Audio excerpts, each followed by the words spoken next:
saja Allah berikan kepada Dajjal kemampuan di mana seluruh setan dari bangsa jin tunduk kepada Dajjal. Bayangkan itu. Satu bumi ini setan tunduk kepada Dajjal.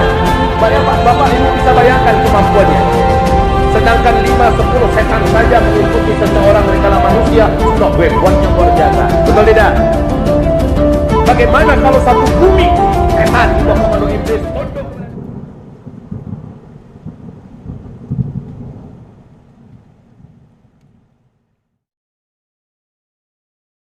Padahal seluruh nabi dan rasul gemetaran kalau bercerita tentang Dajjal. Nabi bahkan berkata, seandainya aku hidup saat Dajjal itu keluar ke tengah-tengah kalian, saya yang akan pasang badan melawan Dajjal. Tapi kalau saya nanti sudah tidak ada, Dajjalnya muncul, setiap kalian wajib melindungi dan menjaga diri masing-masing dari Dajjal.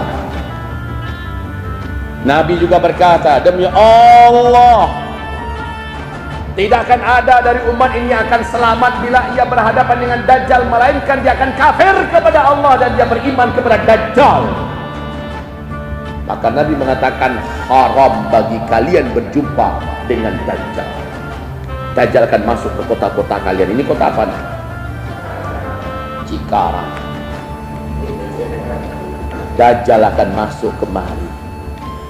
Dajjal akan masuk ke kota Bekasi. Dajjal akan masuk ke kota Bogor. Dajjal akan masuk ke masing-masing kota, akan dimasuki oleh Dajjal. Dan itu jadwalnya masing-masing. Rasulullah bersabda, jangan pernah kamu keluar dari persembunyian kamu, karena nanti kata Rasulullah, orang yang paling kuat, ada nanti seorang lelaki yang merasa imannya sudah mantap, kokoh, tidak mungkin berubah dan tidak akan mungkin bisa dimurtadkan, tidak mungkin bisa kafir oleh si Dajjal. Lalu dia dengan sengaja keluar dari persembunyiannya, berjumpa dengan Dajjal. Ketika dia melihat Dajjal dengan segala fitnah yang ada pada Dajjal, maka dia pun kafir kepada Allah dan dia beriman kepada Dajjal, sujud menyembah Dajjal. Walaupun Dajjal sudah pergi meninggalkan kotanya, laki-laki itu tetap kafir sampai dia mati. Dahsyatnya fitnah Dajjal. Sebelum Dajjal muncul, kaki tangannya saja sudah banyak memurtadkan orang, apalagi sang Dajjal yang muncul. Wahai hamba-hamba Allah, 124.000 lebih nabi dan rasul gemetaran kalau mereka bercerita tentang Dajjal, dahsyatnya Dajjal itu. Dan Dajjal tidak akan ada yang mampu melawannya. Tidak ada, kaum muslimin. Tidak akan ada kekuatan apapun di bumi ini bisa mengalahkannya, kecuali satu orang, dan itu sengaja Allah simpan di langit dunia. Ketika Dajjal sudah keluar menyebarkan segala fitnahnya, ketika 2/3 penduduk manusia yang ada di muka bumi sudah mengangkatnya sebagai Tuhan, barulah ketika itu Allah turunkan anti Dajjal, dan di tangannya lah Dajjal dihabisi. Nabi Isa alaihi salam. Dajjal ini siapa? Keturunan Nabi Adam alaihi salam, manusia seperti kita. Tapi jangan salah-salah, dia manusia, tetapi fisiknya luar biasa, beda, jelek minta ampun.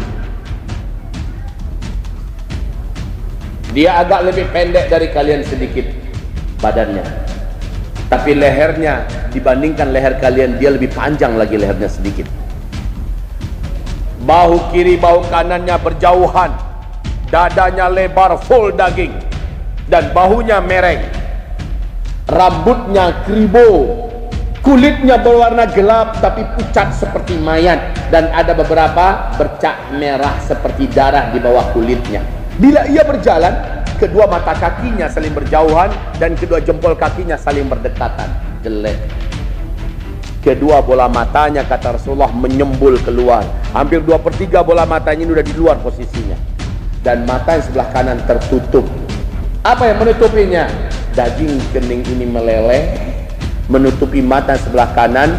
Ujung lelehan tersebut nempel di pipi. Sisa lelehan itu bergelantungan seperti dahak atau seperti jengger ayam, dan nampak dari tutupan itu tonjolan mata yang sebenarnya sudah hampir lepas, tertahan oleh penutup ini. Sementara matanya yang sebelah kiri sudah bergelantungan jelek, berkabut, dan hitam warna mata kita ini kalau dia berwarna hijau kaca, berkabut, kata Rasulullah sallallahu alaihi wasallam. Orang-orang yang masih ada iman dan terjaga iman di dadanya, ketika ditangkap tak sempat dia sembunyi oleh bala tentara Dajjal, para pengikut Dajjal, tim ses Dajjal. Nangkap nih orang beriman, dihadap paksakan ke arah Dajjal. Dia bisa melihat ada tulisan di antara dua alis Dajjal itu kafaro, yang artinya adalah kafir. Walaupun orang itu, kata Rasulullah, tidak pandai membaca Al-Quran, nggak ngerti bahasa Arab, tapi Allah kasih paham kepada dia bahwa itu orang tulisannya kafir. Hanya orang beriman. Orang munafik nggak bisa melihat apa-apa di antara dua ini. Nah, orang munafik dengan cepat menyembah Dajjal. Kaum muslimin secara fisik begitu ya, Dajjalnya jelek. Jadi bukan yang dibayang-bayangkan waktu pada SD kita dulu. Dajjal itu besar, tinggi. Waktu saya di Sydney, habis makan siang, ada kajian live di salah satu channel televisi resmi di Indonesia ini. Ustadznya di depan para audiennya ditanya apa itu Dajjal. Oh, jawabannya, Dajjal itu adalah manusia matanya satu di kening.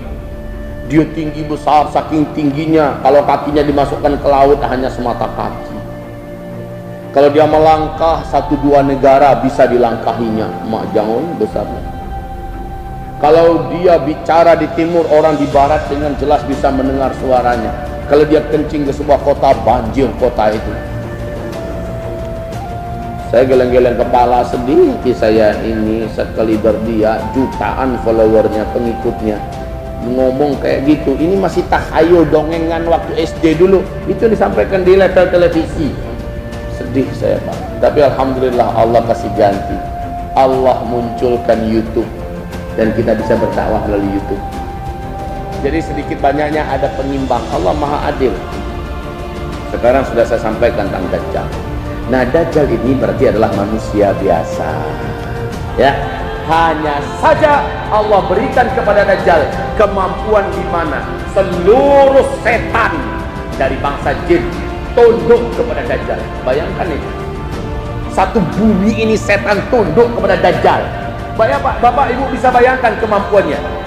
Sedangkan 5-10 setan saja mengikuti seseorang dari kalangan manusia sudah hebatnya luar biasa. Betul tidak? Bagaimana kalau satu bumi setan di bawah komando iblis tunduk kepada Dajjal? Kompak mereka kerjasama berkolaborasi dengan sempurna untuk memperbanyak calon penghuni neraka jahanam. Maka Dajjal mengatraksikan dengan tangannya kemampuan-kemampuan yang hanya Allah yang buat. Tapi dengan versi Dajjal itu sihir, semuanya dengan bantuan setan. Nah, kaum muslimin, Dajjal ini Rasulullah katakan dia datang di hari-hari genting di muka bumi, di saat orang-orang mulai putus asa hidup karena kelaparan melanda di seluruh dunia, kekeringan melanda di seluruh tempat satu muka bumi. Dajjal datang menghidupkan bumi yang tandus, menurunkan air yang sudah sekian tahun tidak pernah turun dari langit. Dajjal datang membawa gunungan makanan, sebagaimana Dajjal mampu mendemonstrasikan kemampuan-kemampuan yang dahsyat. Dan itulah akhirnya banyak orang yang beriman dia benar-benar adalah Tuhan. Sampai tersisa ada orang-orang yang ketangkap dari orang beriman. Ditanyakan kepada mereka, kenapa kalian masih belum beriman kepada saya? Apa kata mereka? Sesungguhnya kami hanya akan beriman kepada Tuhan yang kami sembah selama ini, dan dialah yang menghidupkan dan mematikan. Lalu Dajjal menantang mereka semua. Bagaimana menurut kalian? Bila yang pernah mati-mati saya hidupkan semua, apakah kalian beriman bahwa saya adalah Tuhan kalian? Maka apa kata orang beriman ini? Jika engkau bisa melakukannya, kami baru percaya bahwa engkaulah Tuhan yang kami sembah selama ini. Maka Dajjal mengatakan, tunjukkan kuburan yang mana yang kalian mau saya bangkitkan semua orang. InsyaAllah. Maka ditunjuk kuburan yang itu. Maka Dajjal cukup hanya dengan menunjuk seluruh kuburan itu. Maka terbelahlah masing-masing kuburan. Keluarlah orang-orang yang dulu pernah dikuburkan di sana, tapi dalam wujud fisik masih utuh, seolah-olah belum pernah mati. Mereka keluar. Sabda Rasulullah, mereka ini langsung mendatangi keluarganya sambil merayu, hai istriku, inilah Tuhan yang selama ini kita sembah, lihat abang sudah dihidupkannya kembali. Hai anakku, hai cucuku, hai kakek, wahai ayah, inilah Tuhan yang selama ini kita sembah, lihat kami sudah dihidupkannya kembali.